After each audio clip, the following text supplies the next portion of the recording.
Today, we go a little further into the world of economics. I, Ritu Gupta, will be taking you through to understand what human wants are all about. In economics, demand is an important concept, and what lies behind demand is human wants.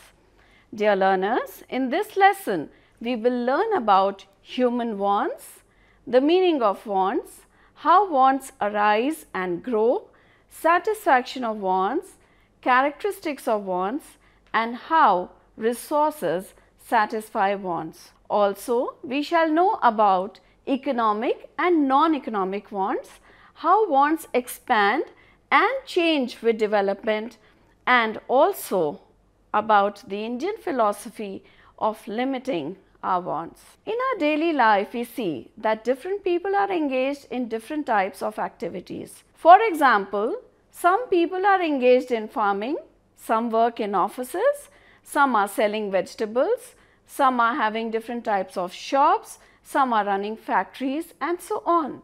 These people are all engaged in different activities to earn income.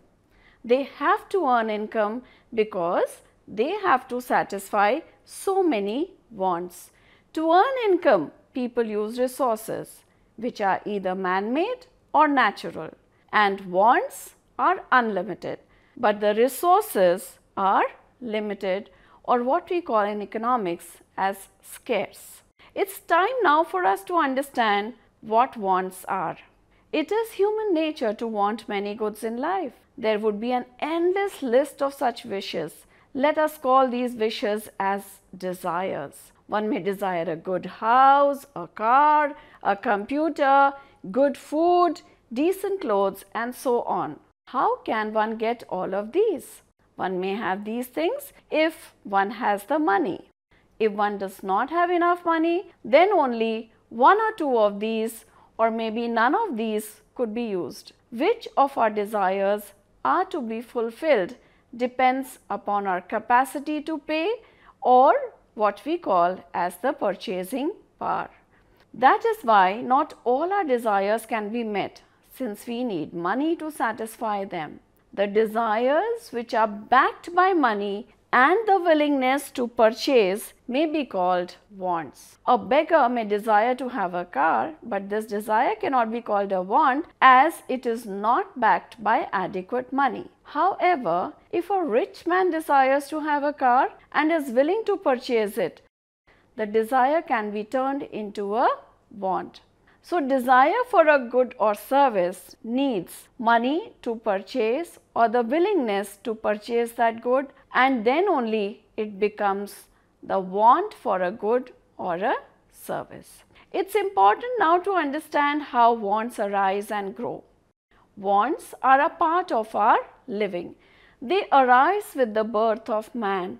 Man in ancient times was satisfied while living in forests, drinking water from the streams, plucking fruits from trees, or eating animal flesh to satisfy hunger. He had limited wants, which were related to food, shelter, and clothing. Over a period of time, these wants have grown. How did this happen? With the discovery of fire, man started cooking food. This led to the discovery of new food items.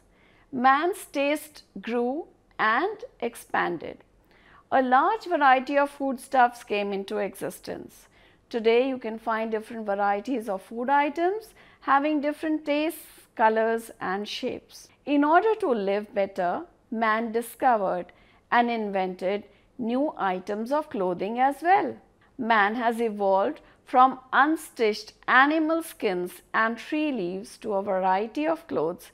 As knowledge, taste, and fashion are expanding, new and better products in clothing are emerging.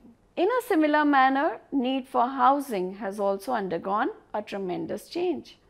Man has moved from caves to huts made of mud or straw to pakka houses made of bricks. Nowadays, houses made of wood, cement houses, bungalows, and palaces with fancy doors, windows, and all sorts of decorative paints and fixtures are in use. I'm sure you would know it if your family has recently constructed a house. As understood, some wants may be necessary for the existence of life, which is of course food, shelter and clothing. These wants are called basic wants or necessities. There are some other wants which make our life easy and comfortable. These are called comforts. Examples of comforts may be coolers, air conditioners, scooter, etc. Some goods give us pleasure, but they are very costly. Can you name a few?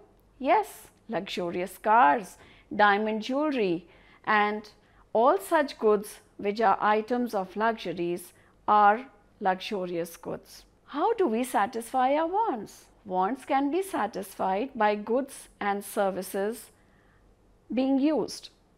Goods and services can be produced with the help of resources, and these resources are none other than land, labor, capital and entrepreneurship. These help in the production of goods and services. Now the question is, do all our wants get satisfied? No. As soon as one want is satisfied, another takes its place. Our wants increase because we desire to live a better and comfortable life, always moving towards more comfort and betterment. As new goods and services are developed, we want the latest. Wants are unlimited, but the resources to satisfy them are scarce. As soon as one want is satisfied, another takes its place. Some of these wants can be satisfied by man with his limited income, while for others he may not be able to do so. It is therefore not possible to fulfill all our wants, though a single want is possible and is satiable. It's important now to understand the characteristics of wants. First and foremost is that wants are unlimited. The famous economist Marshall has rightly said that human wants are countless in number and are varied in kind. As soon as one want is satisfied, another comes and takes its place. This endless circle of wants continues throughout life. For example, a person who has never used a fan would wish to have a fan.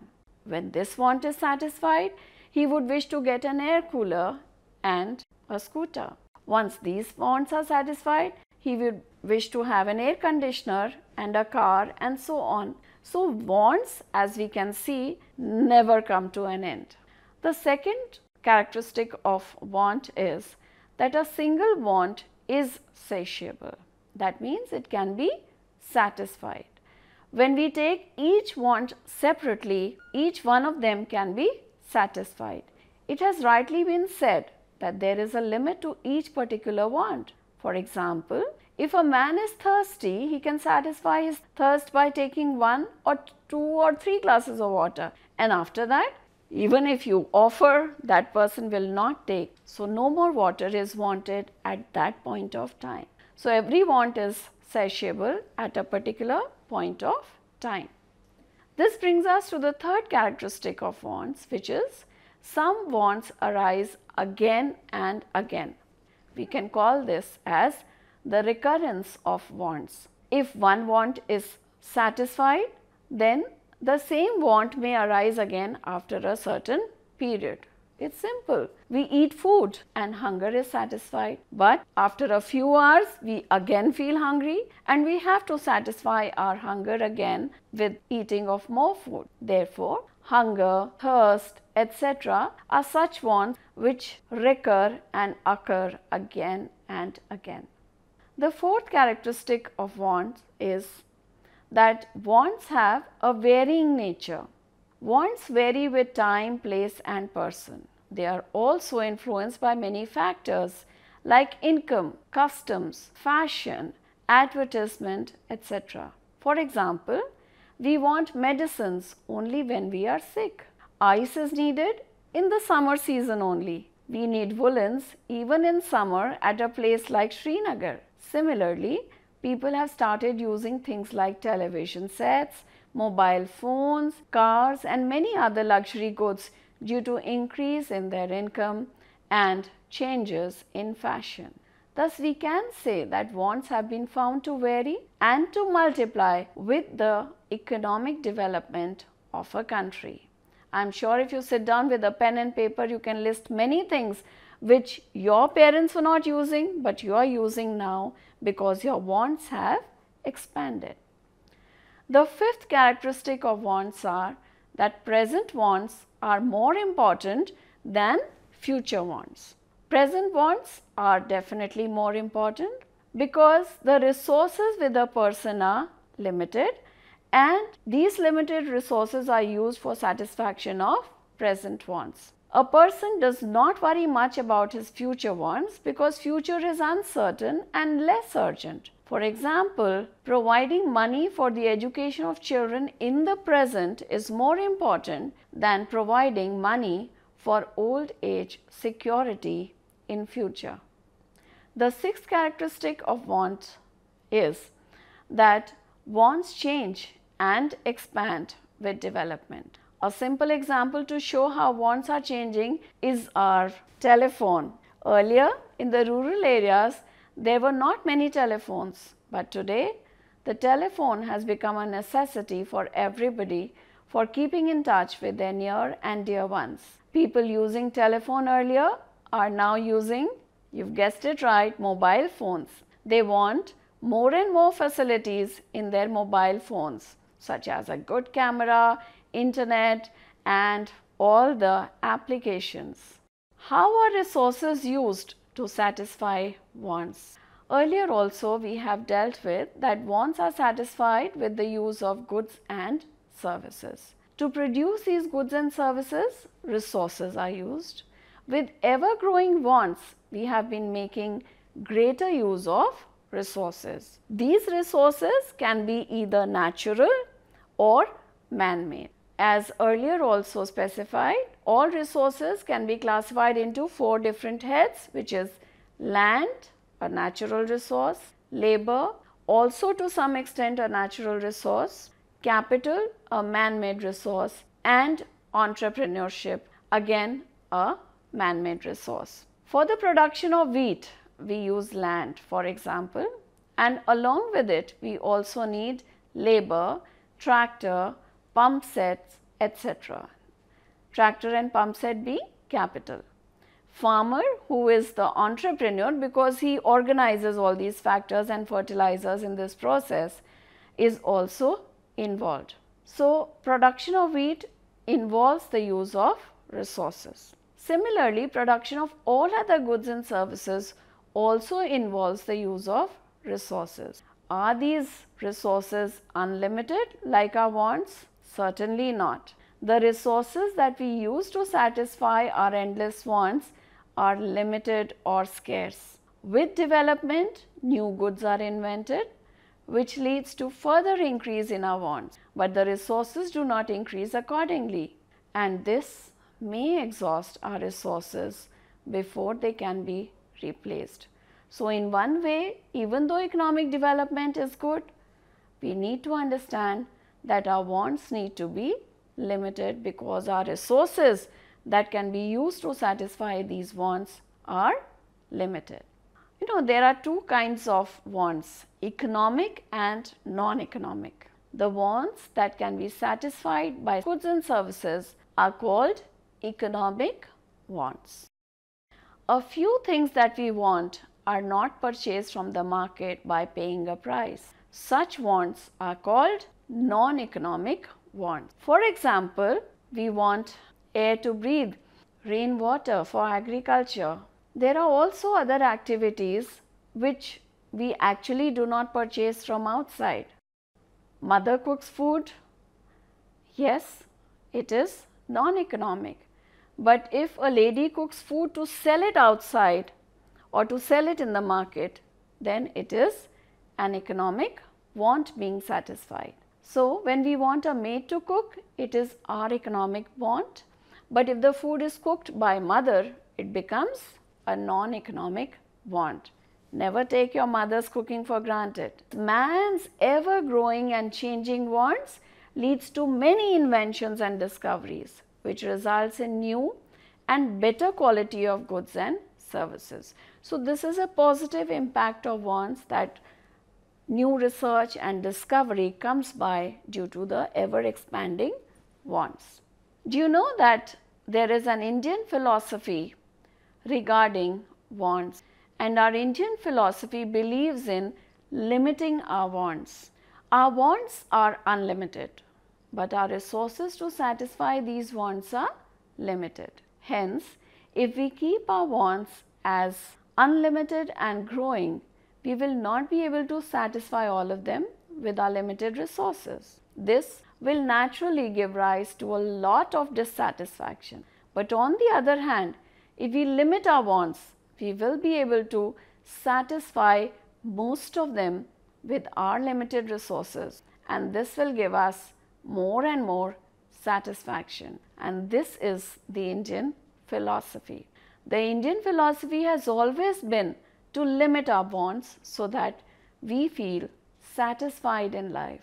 This helps us to lead a happy life, as we do not have to suffer any unhappiness due to unfulfilled wants. Even the father of our nation, Gandhiji, always advocated controlling of one's wants so that we can have a satisfied life and we do not have to indulge into wrong deeds or practices to satisfy unlimited wants from our limited resources. There have been many great thinkers also who have advocated the same.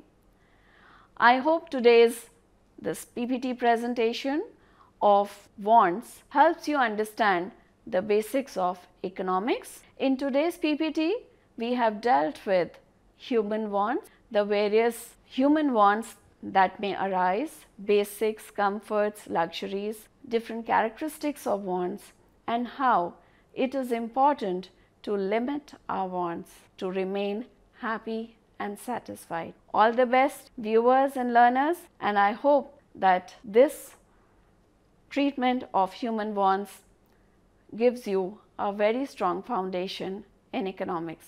Thank you. Hindustan के हर कोने में नौजवानों के पास प्रतिभा है, उन्हें अवसर चाहिए। NIOS देता रहा है युवाओं को अवसर आगे बढ़ने का। NIOS से पढ़ने वाले इन युवाओं ने किया है संस्थान को गौरवान्वित। दिव्यांगों ने बन के दिखाया है सबल और आत्मनिर्भर। NIOS के साथ आप भी जुड़िए NIOS के संग।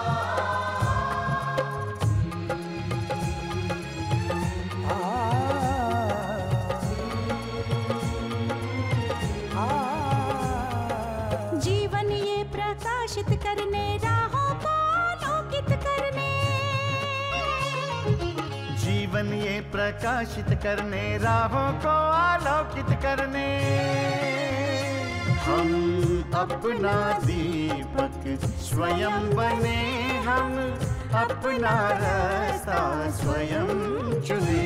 हम अपना दीपक स्वयं बने, हम अपना रास्ता स्वयं चुने। जीवन ये प्रकाशित करने, राहों को आलोकित करने।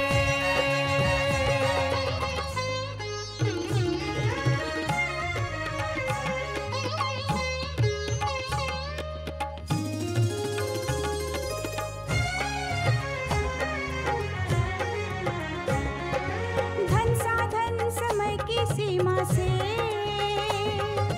विद्यालय जो मुक्त हो, धन साधन समय की सीमा से विद्यालय जो मुक्त हो। कभी पढ़े हम कहीं पढ़े, वे विषय की लोच से युक्त हो। कभी पढ़े हम कहीं पढ़े, वे विषय की लोच से युक्त हो। मित्रों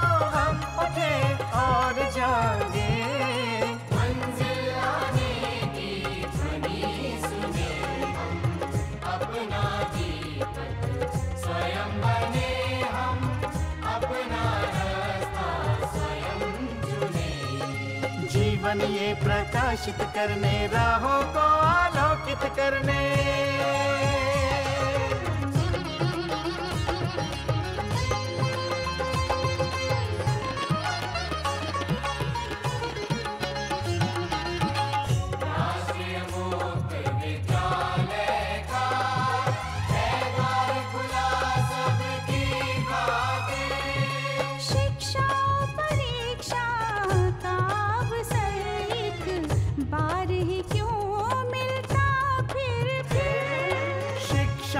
परीक्षा का अवसर एक बार ही क्यों मिलता फिर दुनिया में इसके केंद्र बहुत।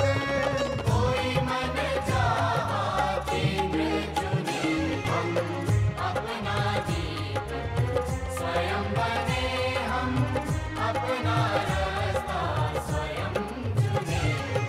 कोई मन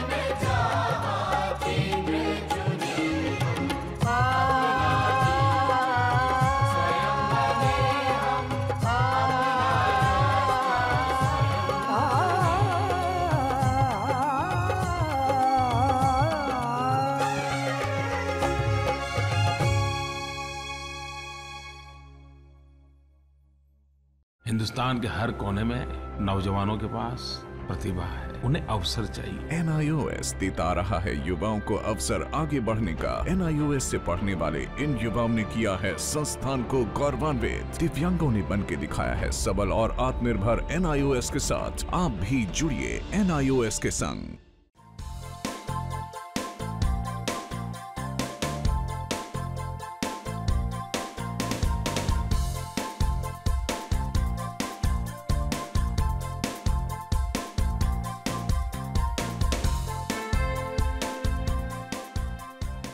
घर बैठे पाएं राष्ट्रीय मुक्त विद्यालय शिक्षा संस्थान यानी NIOS में एडमिशन, वो भी एकदम आसान तरीके से, जिससे शिक्षार्थियों को होगी समय और धन दोनों की बचत।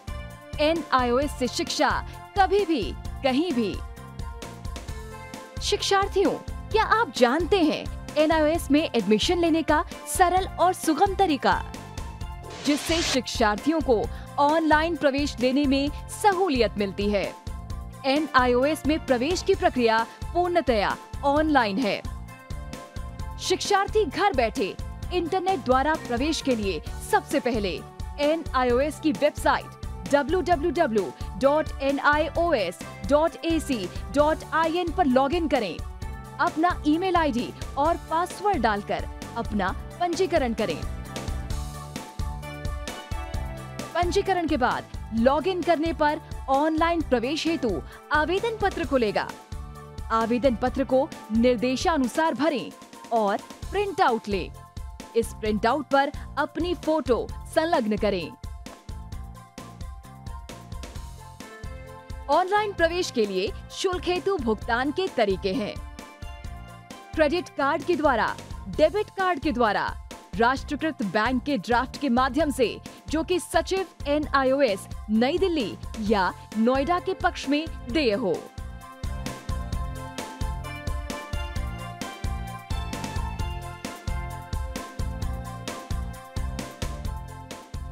भरे हुए आवेदन पत्र के साथ साथ डिमांड ड्राफ्ट और संलग्न किए जाने वाले दस्तावेज हैं: जन्म रजिस्ट्रार के जिला कार्यालय से जारी जन्म प्रमाण पत्र की सत्यापित प्रति, जिसमें जन्म तिथि अंकित हो, पिछले विद्यालय से प्राप्त विद्यालय छोड़ने का प्रमाण पत्र, जिसमें आवेदक की जन्म तिथि लिखी हो। प्रवेश फॉर्म का प्रिंट आउट NIOS के संबद्ध क्षेत्रीय केंद्रों पर 10 दिनों में पहुंच जाना चाहिए, अन्यथा उचित दस्तावेज न लगे होने पर आवेदन फॉर्म रद्द किया जा सकता है। प्रवेश प्रक्रिया की पुष्टि होने के बाद शिक्षार्थियों को परिचय पत्र व अध्ययन सामग्री डाक द्वारा तुरंत पहुंचाई जाती है। ऑनलाइन प्रवेश एक बहुत ही सुगम और सुविधाजनक प्रवेश प्रणाली है। Online on time for safe and secure admission.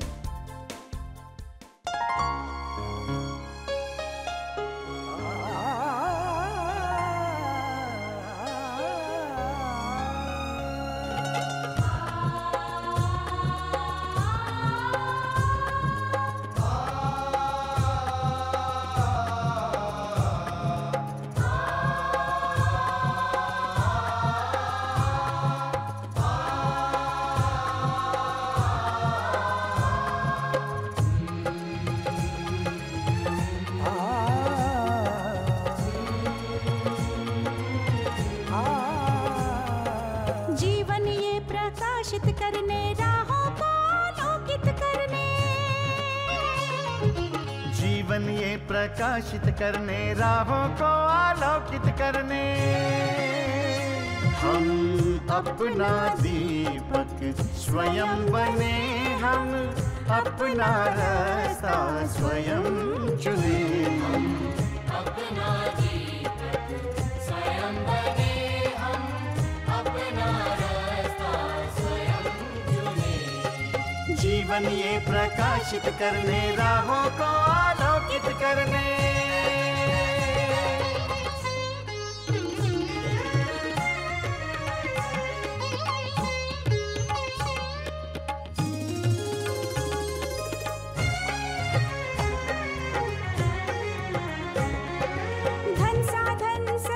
सीमा से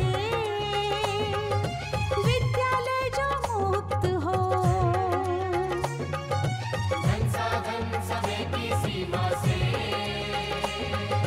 विद्यालय जो मुक्त हो।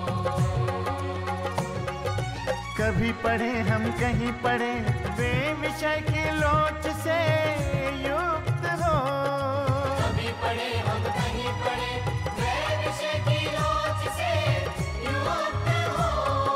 मित्रों हम उठे और जागे, मंजिल आने की ध्वनि सुने। हम अपना दीपक स्वयं बने, हम अपना रास्ता स्वयं चुने। जीवन ये प्रकाशित करने, राहों को आलोकित करने।